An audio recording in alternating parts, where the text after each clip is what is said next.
El pirata Aruj Barbarroja por Stanley Lane Poole. Fragmento del libro, La historia de los corsarios de Berbería. La isla de Lesbos ha aportado muchos regalos al mundo: el vino, la poesía, la lira de 7 cuerdas y los poemas de Safo. Pero de todos sus productos el último fue sin duda el más cuestionable. Y es que los hermanos Aruj Barbarroja y Heireddin Barbarroja nacieron en la isla de Lesbos. El sultán Mohamed II conquistó la isla de Lesbos en el año 1462. El sultán Mohamed II dejó en la isla de Lesbos a un soldado sipay llamado Yaqub Aga. Algunos historiadores españoles consideran que Yaqub Aga era un cristiano nativo. Yaqub Aga fue el padre de Aruj Barbarroja y Heireddin Barbarroja. Se cuentan diversas historias sobre los inicios de Aruj Barbarroja y las razones que los llevaron a hacerse a la mar. La isla de Lesbos era famosa desde hacía tiempo por sus bucaneros tanto autóctonos como procedentes de las provincias españolas de Cataluña y Aragón. No había nada inusual en que los hermanos adoptaran una profesión que resultaba atractiva para los valientes y que contaba con el respaldo de una tradición arraigada. Aruj Barbarroja era el hermano mayor. Aruj Barbarroja pronto se convirtió en rey o capitán de un barco tipo galeota. Pero Aruj Barbarroja vio sus operaciones obstaculizadas en el archipiélago de las islas del mar Egeo Norte por el predominio de la flota del sultán. Ante esa situación Aruj Barbarroja decidió buscar un terreno más amplio y con menos interrupciones para sus fechorías. Llegaron a Levante rumores de los éxitos de los piratas moros. Circulaban relatos prodigiosos sobre grandes arcas cargadas con los tesoros del Nuevo Mundo que cruzaban y volvían a cruzar los estrechos mares entre Europa y África y que parecían invitar a ser capturadas. No pasó mucho tiempo antes de que el capitán Aruj Barbarroja se encontrara navegando con 2 barcos tipo galeotas frente a la costa de Berbería. Aruj Barbarroja también exploraba tierra firme en busca de un buen puerto y un refugio seguro para escapar de la persecución. El puerto de Túnez ofrecía todo lo que un corsario podía desear. En aquellos tiempos el puerto de Túnez estaba poco fortificado. El edificio principal en el puerto de Túnez, además del castillo, era la aduana. En la aduana el sultán de la casa de Afsí recaudaba impuestos sobre la riqueza de muchas naciones. La sola visión de semejante institución resultaba estimulante para un pirata. Aruj Barbarroja se presentó ante el rey de Túnez y rápidamente llegó a un acuerdo con él sobre el tema de los derechos sobre los bienes robados. Los puertos de Túnez quedaron a disposición del corsario Aruj Barbarroja y el rey lo protegería de la persecución a cambio de una quinta parte del botín. La política de los ilustrados gobernantes de Túnez evidentemente ya no convenía a su último representante. Una vez asegurada la base de operaciones Aruj Barbarroja no hizo esperar mucho a su nuevo aliado para demostrar su valía. Un día mientras navegaba cerca de la isla de Elba 2 galeras reales pertenecientes a su santidad el Papa Julio II ricamente cargadas de mercancías de Génova y con destino al puerto de Cività Vecchia aparecieron a la vista. Las galeras del Papa Julio II remaban con calma y tranquilidad sin sospechar que se aproximaban corsarios turcos. Nunca se había visto corsarios turcos en esas aguas. Tampoco se había visto nada más grande que un bergantín morisco y los infantes de marina papales estaban dispuestos a dar una buena cuenta. Así pues las 2 galeras del Papa Julio II siguieron su camino separadas por unas 10 leguas. El pirata Aruj Barbarroja había localizado a su presa. No era tarea fácil para una galeota pirata de 18 filas de remos abordar una galera real. La galera real era quizás del doble del tamaño de la galeota pirata. Además, la galera real del Papa Julio II tenía un número incalculable de hombres armados en su interior. La tripulación turca del barco pirata de Aruj Barbarroja protestó por tal temeridad y suplicó a su capitán que buscara un enemigo de su tamaño.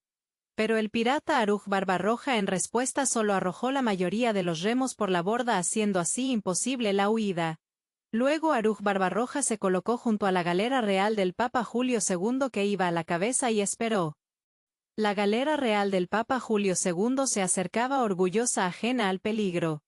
De repente el vigía de la galera real del Papa Julio II divisó turbantes turcos. Esa era una visión extraña en la costa italiana. Presa del pánico la tripulación de la galera real del Papa Julio II se puso en armas. Los barcos estaban ahora emparejados. Una descarga certera de balas y virotes completó la consternación de los cristianos.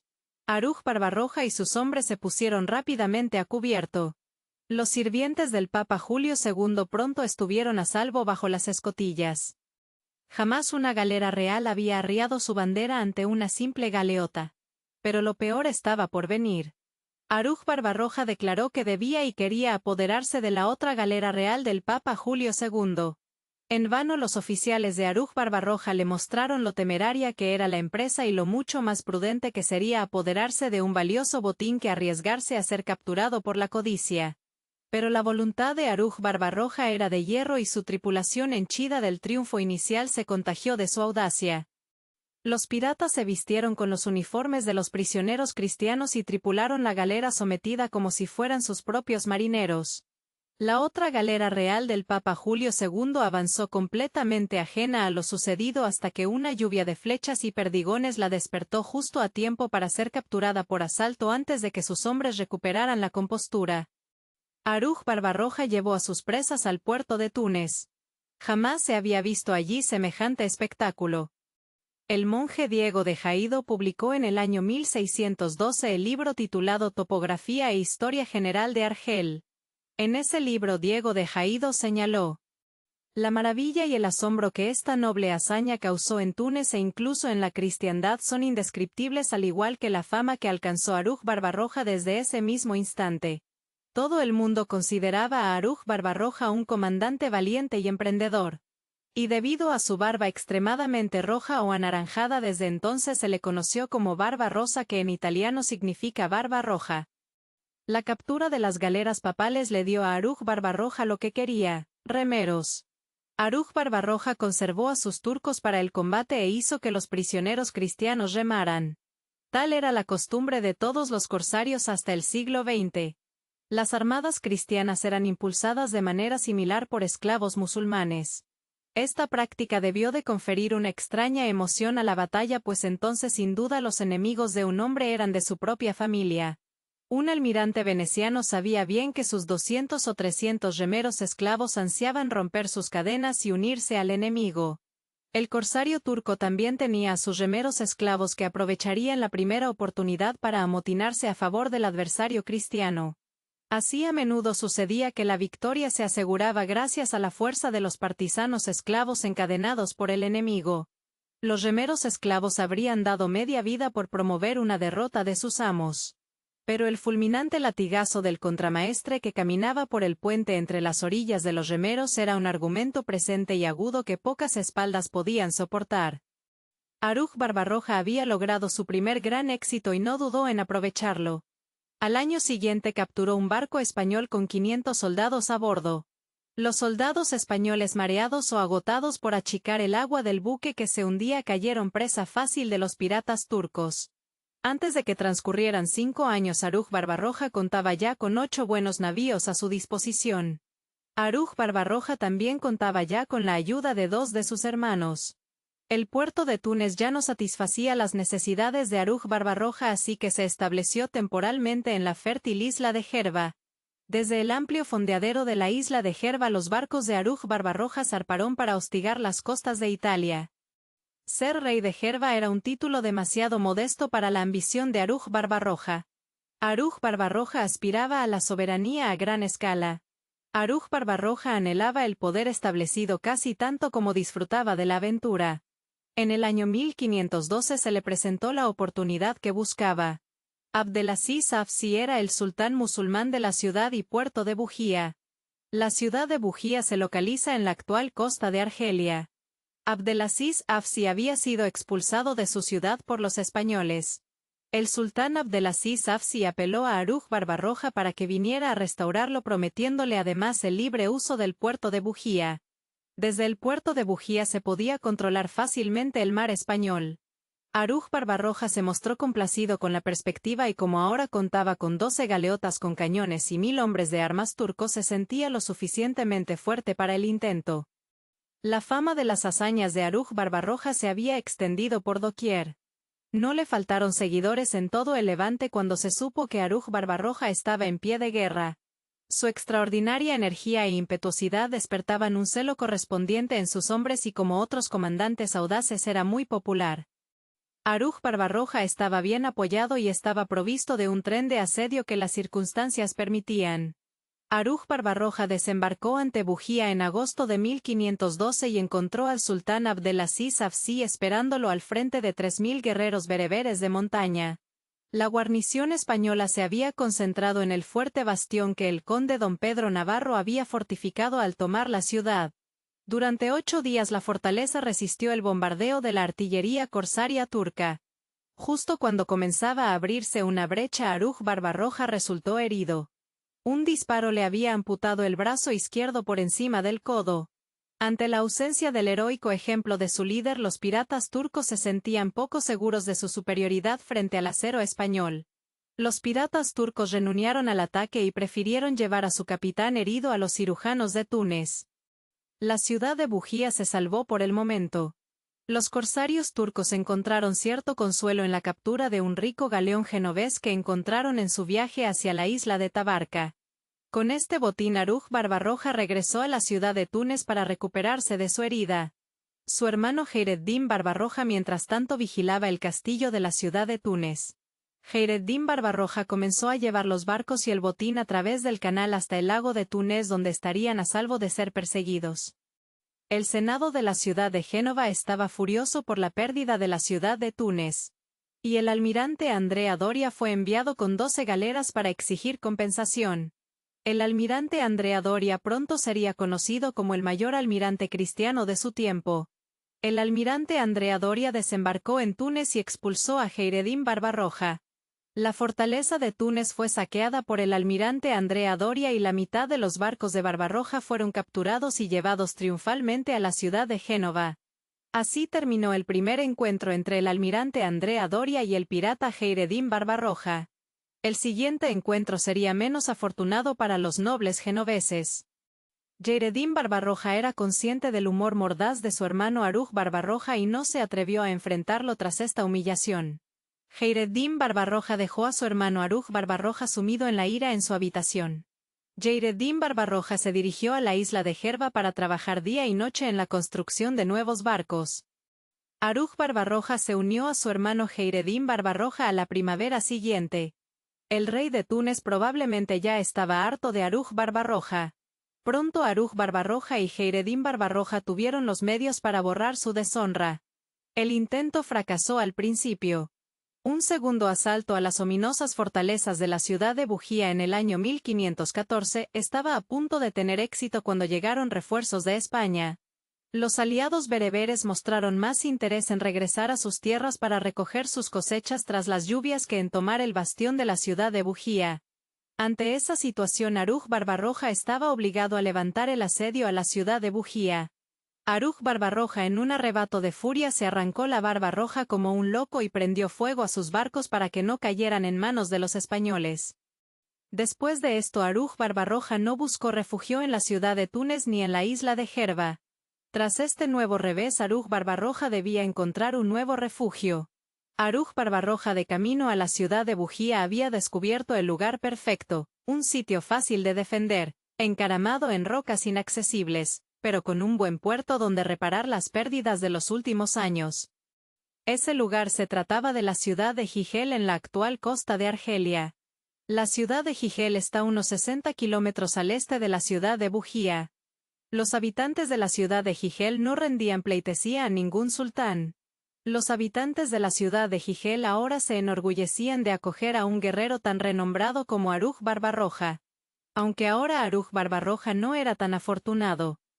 Aruj Barbarroja se instaló en la ciudad de Gigel y se ganó la simpatía del pueblo con el botín de sus barcos.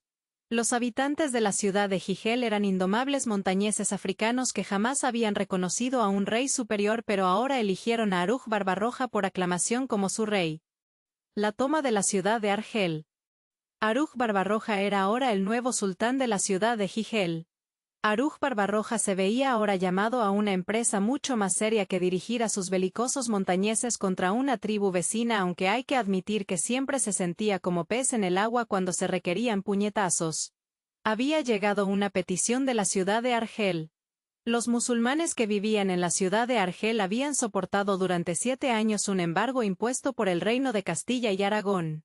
Los habitantes de la ciudad de Argel habían visto sus fragatas pudrirse ante sus ojos y nunca se atrevieron a repararlas. Los habitantes de la ciudad de Argel habían visto pasar muchas presas valiosas y jamás se aventuraron a adentrarse una milla en el mar para inspeccionarlas. En la ciudad de Argel habían una fortaleza que domina la bahía bajo el dominio del reino de Castilla y Aragón. En la fortaleza había ojos agudos y tiradores certeros. El rey de Castilla y Aragón Fernando el Católico controlaba con mano firme el tributo que sus súbditos en la ciudad de Argel debían pagarle por su condescendencia al arruinarlos.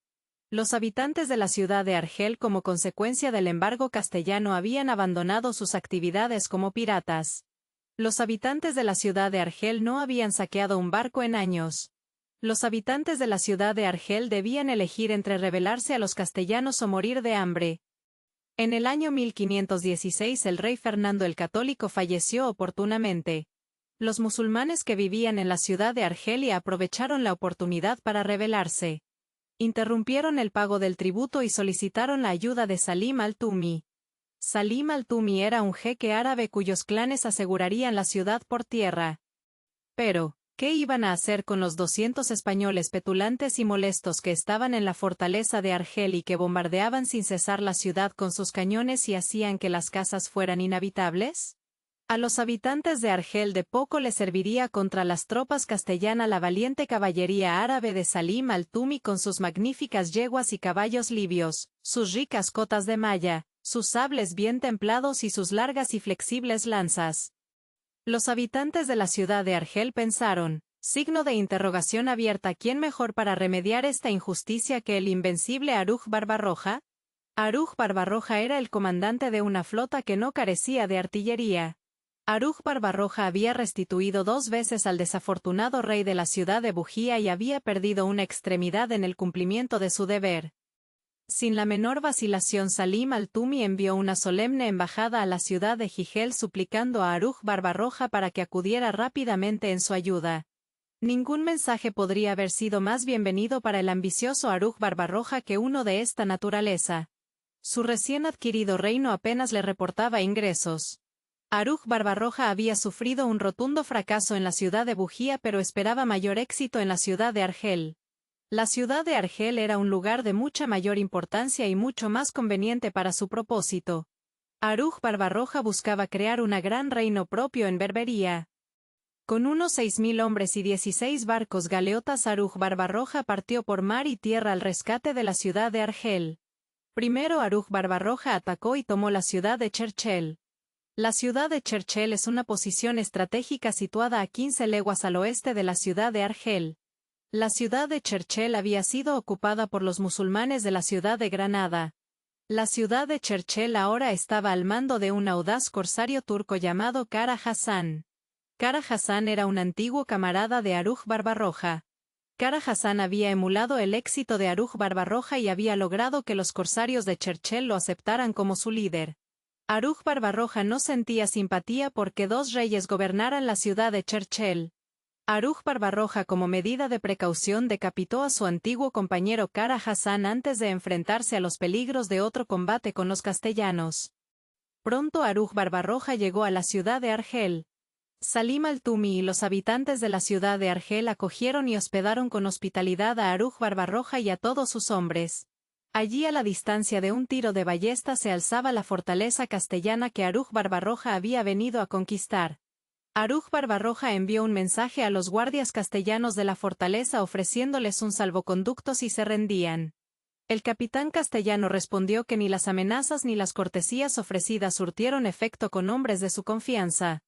El capitán castellano le dijo a Aruj Barbarroja que se acordara de lo que había pasado en la ciudad de Bujía. Aruj Barbarroja, para complacer a sus anfitriones, bombardeó la fortaleza castellana durante 20 días con sus cañones ligeros de campaña pero sin lograr ninguna brecha significativa en las defensas. Los árabes y musulmanes que vivían en la ciudad de Argel y que habían invocado a Aruj Barbarroja en su auxilio comenzaban a darse cuenta de su error. En lugar de deshacerse de su viejo enemigo, los castellanos, los habitantes de la ciudad de Argel habían importado un segundo. Y ese enemigo era peor que el primero. Aruj Barbarroja pronto les demostró a los habitantes de la ciudad de Argel quién mandaba. Aruj Barbarroja y sus turcos trataron a las antiguas familias musulmanas con una insolencia difícil de soportar para los descendientes de la familia de los Abencerrajes y otras casas nobles de la ciudad de Granada. La familia de los Abencerrajes había tenido gran poder e influencia en el reino musulmán de Granada. El jeque árabe Salim al-Tumi fue el primero en sentir el poder de Aruj Barbarroja. El jeque árabe Salim al-Tumi fue asesinado en su baño. Alarmados, los habitantes de la ciudad de Argel se aliaron secretamente con los soldados castellanos en la fortaleza y planearon una sublevación general. Pero un día durante la oración del viernes, Aruj Barbarroja dejó claro a la multitud que sus intenciones no eran insospechadas.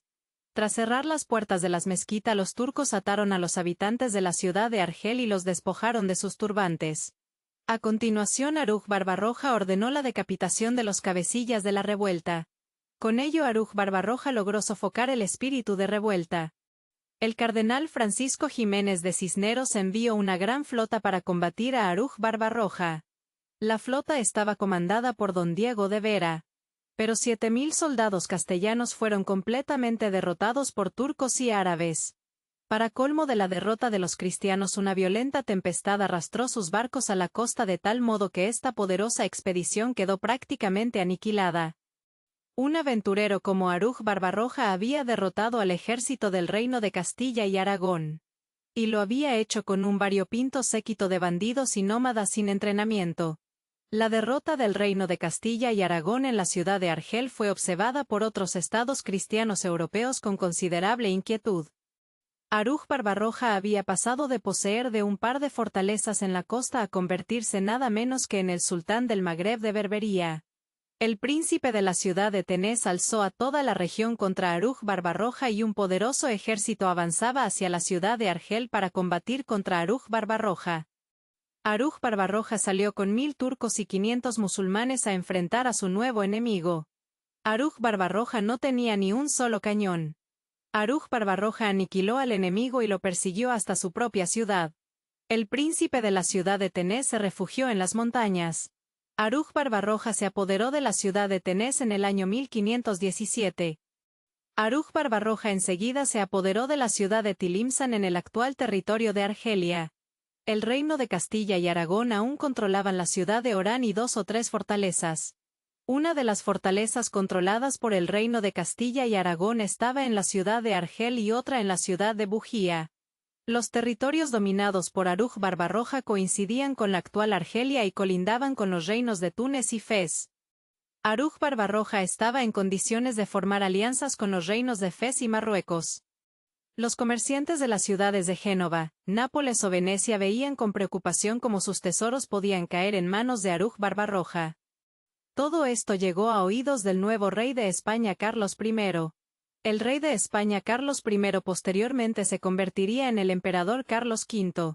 El rey de España Carlos I cedió a la súplica del marqués de Comares Diego Fernández de Córdoba y Arellano y envió 10.000 veteranos para acabar con los corsarios de una vez por todas. Diego Fernández de Córdoba y Arellano era el gobernador de la ciudad de Orán. Aruj Barbarroja se encontraba entonces acantonado en la ciudad de Tilimsán con tan solo 1.500 hombres. Cuando las huestes enemigas se acercaron, Aruj Barbarroja huyó de noche a la ciudad de Argel llevándose consigo a sus turcos y su tesoro. La noticia pronto llegó a oídos de los exploradores enemigos. Diego Fernández de Córdoba y Arellano persiguió sin tregua a Aruj Barbarroja. Un río de orillas escarpadas se interponía en el camino de los fugitivos. Si lograban cruzarlo tendrían las probabilidades a su favor. Aruj Barbarroja esparció sus joyas y oro tras de sí con la vana esperanza de retrasar a los codiciosos españoles. Pero Diego Fernández de Córdoba y Arellano alcanzó la retaguardia turca cuando apenas la mitad de las fuerzas de Aruj Barbarroja habían cruzado el río. Aruj Barbarroja ya estaba a salvo al otro lado del río, pero los gritos de su retaguardia lo hicieron regresar. Aruj Barbarroja no era hombre de abandonar a sus seguidores. Sin dudarlo un instante, Aruj Barbarroja cruzó de nuevo el río fatal y se lanzó a la batalla. Casi ningún turco ni musulmán escapó de aquel sangriento campo de batalla. Luchando espalda con espalda, los turcos y musulmanes combatieron hasta el agotamiento. Entre ellos siempre se veía la vigorosa figura de Aruj Barbarroja que se mantenía firme con un solo brazo como un león hasta el último momento. Ahí murió Aruj Barbarroja. Según el testimonio de quienes lo recuerdan, Aruj Barbarroja tenía unos 44 años al morir. No era muy alto, pero sí de complexión robusta y bien proporcionada.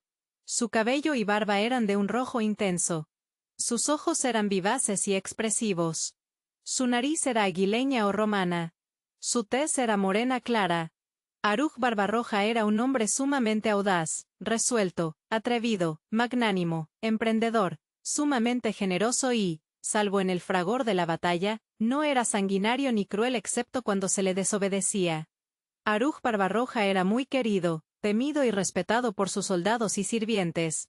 La muerte de Aruj Barbarroja fue lamentada y llorada profundamente por sus soldados y sirvientes. Aruj Barbarroja no dejó hijos. Aruj Barbarroja residió en Berbería 14 años, durante los cuales los daños que causó a los cristianos son incalculables.